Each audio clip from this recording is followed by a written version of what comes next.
Hola, ¿qué tal? Bienvenidos una vez más a su sección en la Sociedad de la Niebla por parte del canal Más Allá de los Eones. De nuevo estoy con mi compañero Sergio Alvarado y su servidor Miguel Ángel Pescador. En esta ocasión vamos a hablar de la obra conocida como Fahrenheit 451 del autor Ray Bradbury. Una novela que hoy en día ha sido influenciada para contextos diferentes de forma social, donde debemos conocer cierto tipo de futuros a los que estamos próximos. Ray Bradbury nos ofrece un futuro distópico en su obra, en la cual los libros ya no existen, en donde hay que voltear hacia la importancia de la cultura y sobre todo qué reside o qué puede suceder en el momento en que la lectura o cierto tipo de cultura y artes son oprimidas. Para este contexto, de forma personal, introduzco que Ray Bradbury, a lo que he leído de él, ya sea en Crónicas Marcianas o en Fahrenheit 451, ofrece una lectura legible, ofrece una forma de abordar a la sociedad de forma literaria, de forma de novela, que nos cautiva. Crónicas Marcianas son crónicas que juntas forman una novela, pero que son diversas historias que incluso la serie La Dimensión Desconocida tomó como formato. Y eso es muy importante, ya que estamos hablando de los años 50. La cultura popular la remarca mucho Ray Bradbury y se puede dar cuenta de ello. ¿Qué nos ofrece la novela Fahrenheit 451? Para empezar, una novela bastante legible. ¿A ti qué te pareció en este aspecto? Sin duda, bueno, más adelante quizás abordemos el tema de las tres obras que hemos estado tratando, pero en este sentido, esta me parece la obra precisamente más legible, más sencilla, más rápida inclusive de leer. Tiene formas muy novelísticas que a su vez esconde conceptos pues bastante pesados, ¿no? Inclusive para la época. En general, Bradbury me parece que escribió esta obra precisamente como él la quería hacer. Y el mensaje es bastante claro. Vamos a tratar de desglosar algunos puntos a lo largo de este video, ¿no? Exactamente, como bien lo dices, una lectura rápida, legible. La forma de redactar de Ray Bradbury es totalmente fuera de lo común, porque si lo comparamos con Huxley o con Orwell, pues sí tenemos un salto abismal de forma literaria, ¿no? Pero en ese aspecto ahora hay que remarcar ya el contexto como tal y del contenido del libro. Para empezar, tenemos a un personaje, el principal, que se llama Montag. ¿Cuáles son las características de Montag, aparte de ser bombero? Pues al igual que en las otras obras, es un tipo que desencaja de la sociedad precisamente por esta capacidad reflexiva que tiene. Y que en este caso él parece no haber pedido, simplemente surge. Y a lo largo de la obra, sin tratar de, digamos, spoilear, pero a lo largo de la obra él va a sufrir las consecuencias de esta capacidad reflexiva, porque esta sociedad, a diferencia de las otras, no quiere leer. Quizás en los otros casos es que no podían meterse en esta cuestión humanística, pero en este caso los individuos son los que deciden que no les interesa la lectura. Y Montag más que nada me parece un personaje muy trágico, muy melancólico.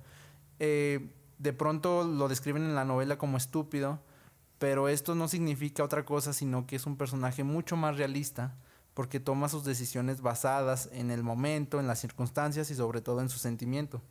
Y en ese aspecto, pues en su sentimiento, en su empatía, vamos conociendo incluso cómo se relaciona con las personas, incluyendo con su propia esposa y con su forma de trabajar, siendo él un bombero, ¿no?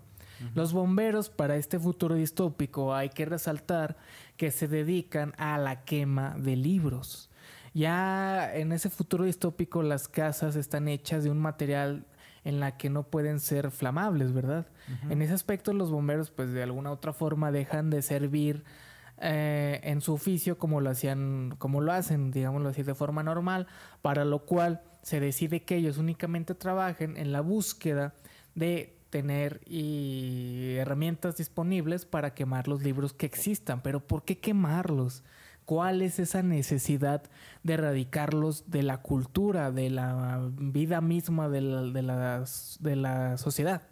¿Cuál sería esa necesidad que está ahí, que necesitamos decir? La lectura fomenta la reflexión y esa característica no puede existir en este futuro. Es lo que tú dices, es la decisión de la sociedad, pero ¿por qué decidirlo?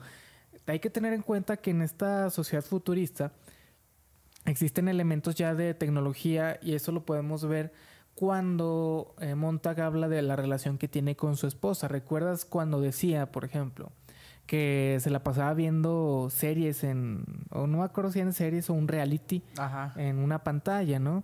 Y que incluso tenía estas reuniones con sus amigas donde se dedicaban a platicar de eso. Entonces a él era desconcertante, era tedioso.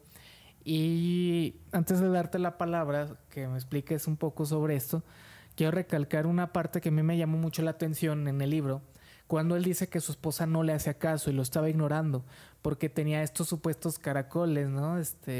Aparatos en forma de caracoles en sus oídos, aludiendo a los audífonos. Uh-huh. Eso hoy en día yo puedo decir que es bastante coherente porque hay veces que las personas no hacen caso porque están muy sumidas, ya sea en la música, escuchando mensajes, escuchando videos. Y yo digo, pues, que tenemos un reflejo, y como bien lo había dicho Huxley con su obra del Mundo Feliz, son futuros que están a la vuelta de la esquina. Sí, en lo que dices, la tecnología está mucho más acercada a la realidad porque Bradbury pues precisamente escribe esta obra más cercana a nuestros años y ya hay reflejos, por ejemplo, eso de los audífonos, de las pantallas pequeñas, ya cosas más realistas.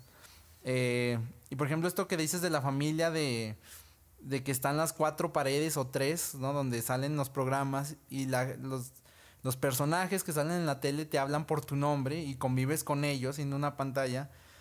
Eso me alarmó un poco porque en realidad esta obra me parece toda más cercana que las otras dos a lo que estamos viviendo hoy en día. Porque sí, es cierto, se queman los libros, pero a su vez la gente decide no leerlos. O sea, nadie se va a arriesgar a leer. Y es lo que pasa hoy en día. Y la gente se la pasa todo el día viendo las megapantallas, que en la actualidad serían pantallas pequeñas de celular, pero es una analogía bastante cercana. Y eso lo explica el jefe de Montag, que es el jefe de los bomberos. Me parece que se llama Beatty. Y Beatty le dice a Montag que se queman los libros porque eso precisamente incita a la reflexión, pero que la reflexión no lleva a nada bueno. Lo bueno de la sociedad, esta sociedad que nos presenta Bradbury, es precisamente el hecho de que son libres en el sentido de que pueden divertirse todo el tiempo y que no tienen que sufrirse por pensar. Acá lo que me llama la atención es que durante toda la obra se menciona al menos 3 o 4 veces, así expresamente, que la filosofía, la literatura, la historia son enemigas de la sociedad. Algo que no se había dicho en las otras obras y aquí sí lo menciona muy claramente. Y por lo que dices de la esposa, a mí me molesta un tanto ese personaje porque, claro, no sé, está ahí con Montag, pero pues no es nada, es un personaje de papel. Uh-huh. Y me molesta sobre todo que Montag le tenga tanto aprecio cuando a ella no le importa nada a Montag, ¿no?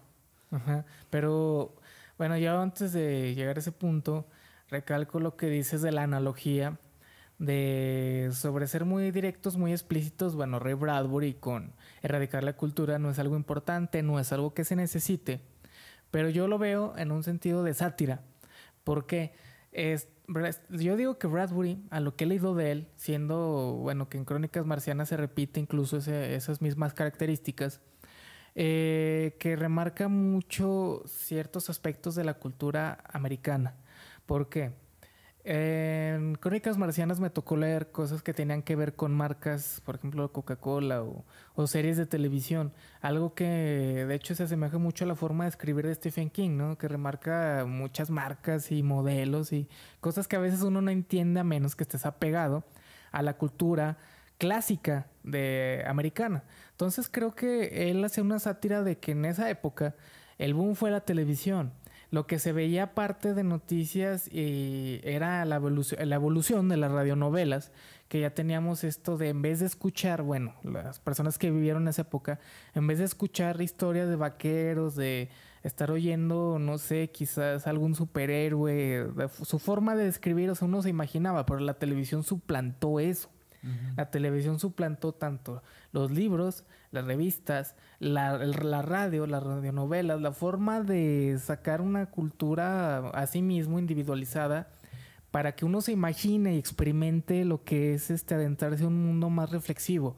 Pero si llegan las pantallas, eso se elimina totalmente, porque la pantalla te está dando más de lo que incluso puedes imaginarte, aunque a veces eso es la sátira, porque uno realmente se puede imaginar mil cosas, pero la pantalla nos limita.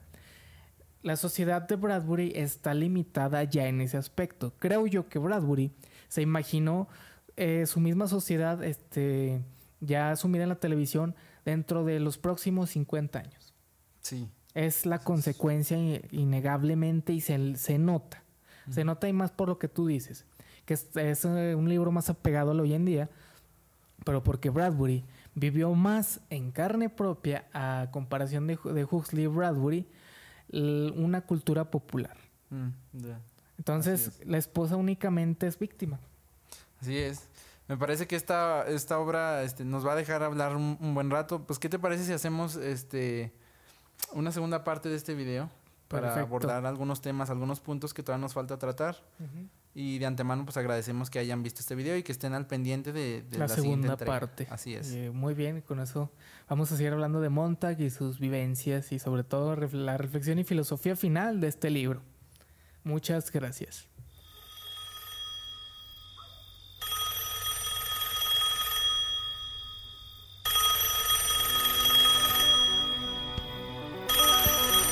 Thank you.